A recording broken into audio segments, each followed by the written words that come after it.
Man, what is happening, my YouTube family? Of course, it is your boy B New. I'm coming at you on this Monday. And first and foremost, as always, want to send out positive vibrations and blessings to anybody who could be listening. Now, with all that being said, we all know that the Los Angeles Lakers were in action on Saturday night, taking on none other than the Memphis Grizzlies in a very pivotal matchup in a series that was tied up 1-1.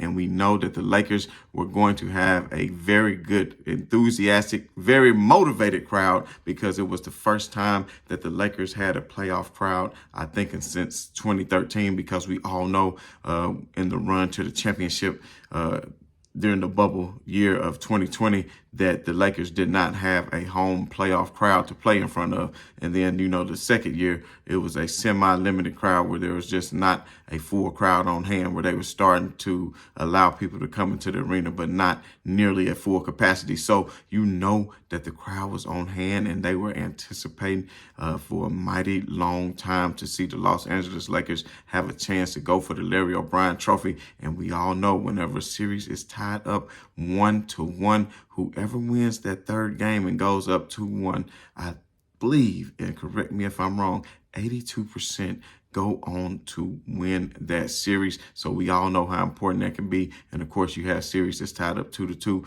We know the percentage goes up even higher for the team that wins game 5. And the Lakers do not want to put themselves in that position to go out and play lackadaisical tonight and end up with a 2-2 tie, giving the home court advantage back to the Memphis Grizzlies and then going to the Bluff City on a game 5 and allowing them to potentially go up in the series. To me, I don't think that is going to be a possibility. And I actually think that the Lakers should be up 3-0 in this series. They went out and laid an egg in a game where Ja Morant was not even a participant. A lot of people say that the Grizzlies play a lot better without Ja Morant and that the offense flows smoothly. For me, I don't understand why they didn't have a little bit more Tyus Jones in with Ja Morant on the last game to kind of mix it up a little bit, but everything was dependent on Ja. Now, a lot of people did say, well, Ja had 45 points and he was going off and making it close at the end and everything. But rest assured, I went back and I looked at the film, and I mean, it was possessions where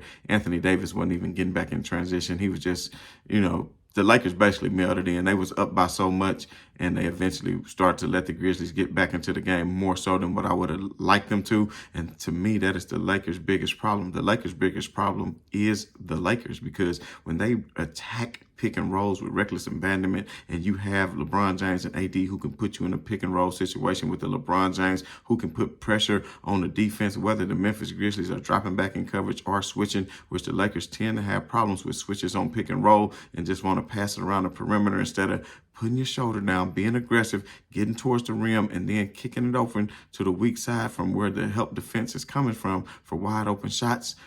It could be something that the Lakers could easily do, and LeBron James could put a lot of pressure on the referees to blow the whistle if he could play downhill in these pick and roll situations, especially if they want to switch. Then Anthony Davis could really take advantage of his mismatch in a switch, or if they decided to even blitz on that, then of course we all know what LeBron James is capable of doing as far as putting his shoulder down and getting to the basket, and as well as making pocket passes to AD or even oops.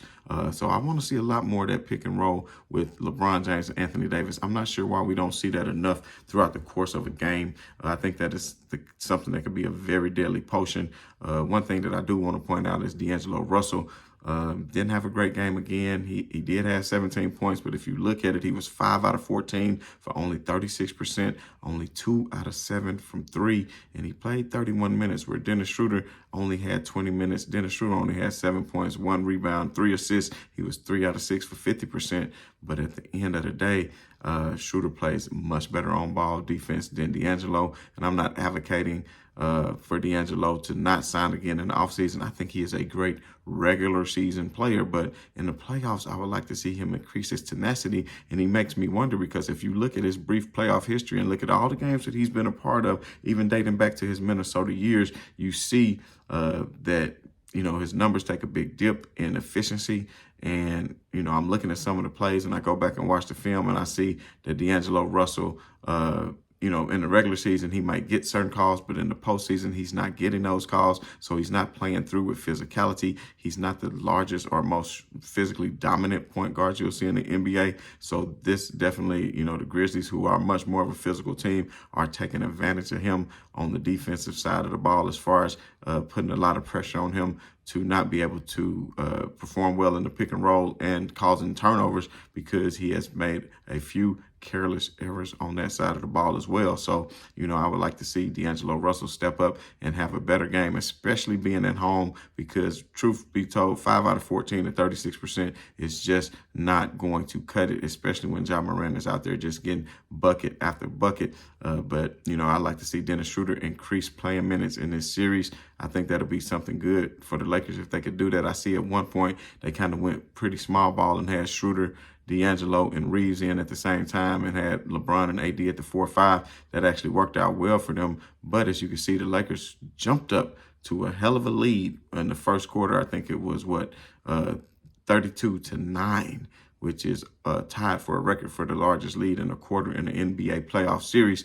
And the Lakers came out and was giving it to the Grizzlies. I knew that they would not keep taking that for much longer. But at the end of the day, if the Lakers can continue to play defense the way they're capable of, the Lakers' problem is, like I said, the Lakers. They want to be able to turn it on, turn it off like they've already won a championship. And although LeBron James and Anthony Davis have done so, they cannot provide that mentality at any point and allow the other players on the team to think that that is an acceptable philosophy. Because as you can see, even in the first half of that Dallas game where LeBron went down with the foot injury, they played lackadaisical first half. And then the second half, that's when they decided they want to come out and dominate and attack the rim and put the players in plenty of pick and roll situations. They need to come out with that mentality every single game. And it doesn't matter, because there's a difference between brawn versus brain when it comes on pick and rolls. Because if people want to switch, then it's going to be a matter of brawn, just making yourself to the rim and taking advantage of it and, coming to the weak side help. But if it's going to be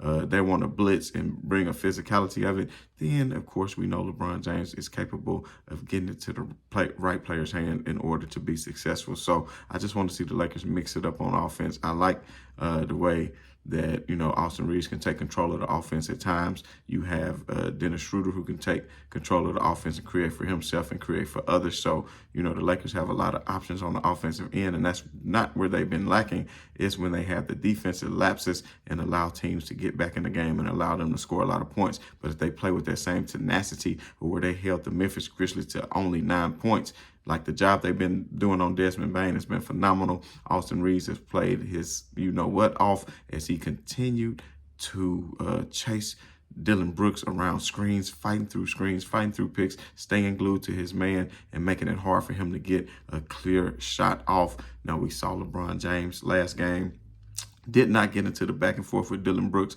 Dylan Brooks more so did what he wanted to do to LeBron, he did to himself. Because if you look at it, before Dylan Brooks was even ejected out of the game, he put up 13 shots. And correct me if I'm wrong, that was in the second quarter. So he had already put up 13 shots, and I think he was 3 out of 13. So, the Lakers don't even want him suspended. Like, they probably advocate with Memphis, yeah, keep him in because we're going to keep doing what we're doing. Now, I will say Dylan Brooks, to me, still is an excellent defender, and he has a place in this league, but he just needs to understand what his role is. And sometimes I think he gets a little bit too generous with his shot selection, and he wants to do a little bit more than what he is capable of. And, I mean, he can get streaky at times, but, as I say this, I'm hoping tonight is not one of those nights, because if you really look at it, the Memphis Grizzlies do not have a whole lot of firepower. They don't have a whole lot of firepower from the offensive end of the ball, unless you look at Ja Morant and Jarrett Jackson Jr., because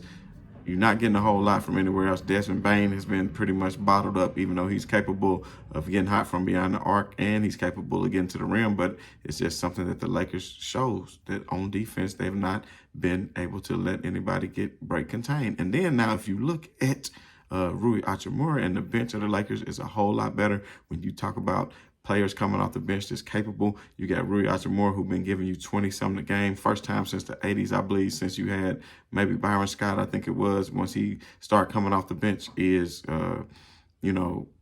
hit for 20 in a row for the first time in the playoffs coming off the bench since the 80s. So that lets you know Rui Hachimura is doing something special right now.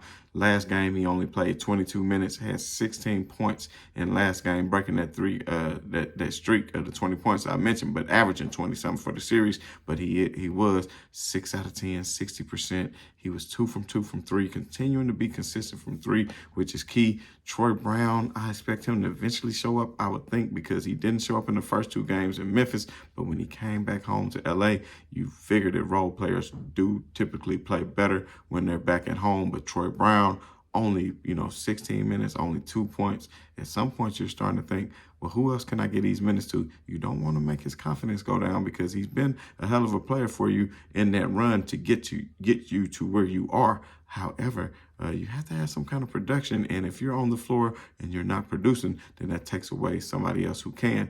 And I think that person could be a Wayne and Gabriel, because I like the combination of Wayne and Gabriel. I think he could come in and do damn near everything that Vanderbilt can do. Maybe not guard a Ja Morant to that capacity. He doesn't have that versatility in his defensive repertoire, but he damn sure has a nose for the ball on the offensive and defensive glass. He's always there for plenty of tip-ins, and he's played well with AD in stretches when AD can play that 5 and you can get Wayne on that 4. Maybe in some situations you can do that when LeBron is not on the floor, or in a situation when LeBron is out there, put LeBron in the 3 spot. That way you have options and you still have length on your wings, and it's hard to score when you have length on your wings. So you have a Rui Hachimura, you can have a Wayne and Gabriel, you can have a LeBron James, you can have an AD who can be that anchor and move around, because when Jared Vanderbilt is on the floor, it makes it a little bit harder on the Lakers offense because Jerry Jackson Jr. can guard him, and he is not really respecting him from 3, so he can kind of play that floater role and assist on rim protection along with Xavier Tillman and clog that paint and not give the Lakers room to operate that they need. But at the end of the day, I just still feel like the Lakers have the better team. And as long as the crowd is back into it again, like I feel they will be tonight, it's a night game, not one of those day games. I think the Lakers always play better at night for whatever reason. They're not good with those Saturday afternoon, Sunday afternoon games. Speaking of which, that Golden State and Sacramento game on yesterday was fantastic. We want that series to go 7 so they can limp in next round against the Los Angeles Lakers. And we, if we had a preference, I still would rather take on the Sacramento Kings versus the defending champions. But of course, Lakers are not dodging any smoke, and to beat the best, you got to beat the best. So, bring on whoever want to get some. But I think the Sacramento Kings wasted a key opportunity yesterday down the stretch where they could have put that game away. And even with the mistakes by Steph Curry, I haven't seen that since Chris Webber back in the day in the Final Four, calling the timeout when you didn't have it, ultimately being a technical and turning over the ball, leading to Sacramento an opportunity to win the game. Of course, it was not to be. Steph Curry played pretty good defense, and of course, Draymond stepped in where he had to, kicked it over to Harrison Barnes. I would have liked for him to have the decision-making to see Malik Monk, who was to the right of him, who was wide open as well. And I think Malik Monk, he's been very hot, and he had an excellent chance to maybe hit that shot if he would have got it. Harrison Barnes' shot was a little bit off, but at the end of the day, it is what it is. That game will take place, I think, on tomorrow night. No, they're playing Wednesday night, so they're getting a little bit of a break. They've not been game on, game off like the Lakers were, but that's how their series started, versus the Lakers having more rest. For all you people who want to say all these theories for this and that, oh, they're giving the Lakers rest. No, it's all about ratings. As I continue to say, you want marquee matchups on Wednesday nights. That's because when the advertisers pay more dollar and you make more bucks, that's just how it goes. So anyway, I just feel like AD and LeBron is the best switching attack duo in the NBA. So that's what they need to continue to do, and play more pick and roll. And then role players, of course, Rui Hachimura, keep doing what you're doing. Maybe get Lonnie Walker a 5 or 10 minute run. Maybe he can get hot from 3. He's been itching to get in. He worked himself really hard. He got worked out of the lineup, unfortunately, due to the trade deadline. But I still think he's somebody who's capable. His defense wasn't the worst. He wasn't nearly one of the best defenders on the court. But at the end of the day, you can't get any worse than D'Angelo Russell. I'm not saying that he's playing point. But at the end, I just feel like the Lakers are going to go out. It might be a closer game in the first quarter than it was last, but I think the crowd can get behind them, and this is a game that the Lakers can control from start to finish again. Maybe the Grizzlies make a run in the third, but I think ultimately the Lakers put it away easily and win this game by at least 6 to 7 points tonight. So I'm going to go with the Lakers, not even minus the points, but in the straight up. So if you're smart, maybe you should do the same. Lakers in 6, like I continue to say, but now I'm going to say Lakers in 5 because I think they can take care of business tonight. Then they can just go home to Memphis, and then they know what they need to do because we have seen LeBron James in these situations ever since that Dallas Mavericks series when they were up 1-0, and then in game 2 when they was up by 20 doing all that celebrating on the sideline and let Dirk and them come back and take that game and tie it up 1-1 was a pivotal moment in that series that changed everything. And we even saw how the Lakers played Phoenix not long ago in that series and how they played around in game 1 instead of being the potent offense attackers that they know they was, even though they won the next 2 games and went up 2-1. They very could have easily been up 3-0. So when AD got injured, maybe it would have been time if they could have finished out that series early, found a way to win, stretch that series out, give AD time to come back from that slightly poor groin. But at the end of the day, it is what it is. And I look forward to these continued playoff matchups. You look around and you see Giannis is out, which is unfortunate for them. Miami is up 2-1 on that. You never know what can happen. I think they're going to be back in Miami again. They could easily go up 3-1. Maybe Giannis could come back. If anybody knows, I haven't seen the status of that. Put down in the comments if Giannis is back or if he will be available. But like I said, keep on pushing for the Los Angeles Lakers because that Denver series we saw is not over just yet. Anthony Edwards played a hell of a game last night, continuing for that series with Denver with that wild comeback at the end for them to go to overtime. And now they make them go back home to Denver. We'll see. I'm pretty sure Denver probably close it out at that point and have a little bit of rest. But the series, unfortunately, I hate that, Paul George and Kawhi Leonard went down because I would have loved to see the Clippers in Phoenix really play out as a good, especially with Westbrook playing as well as he's had. So kudos to Westbrook, man. We never was really praying for his downfall. People might say that, but as I always say, right on to the real, much love to any haters. So, Westbrook, did his thing, but it unfortunately wasn't enough. So I think that series will be closed out soon. And then you'll have a great Phoenix against Denver series. That is going to be a very, very interesting matchup with Denver with that home court. I'm telling you, that's the best home court advantage in the NBA because of that altitude. That's something that you have to get used to as an opponent. But we'll talk about that series if it comes to that. Who knows? Kawhi Leonard may show up next game. I mean, we don't know, but I'm pretty much calling that one a wrap. But we more focused on the Lakers and what they're going to do tonight. And I feel like I said, Lakers by at least 6 or 7. And as always, man, it's been your boy B New. I'm saying right on to the real and much love to these haters. I'm out.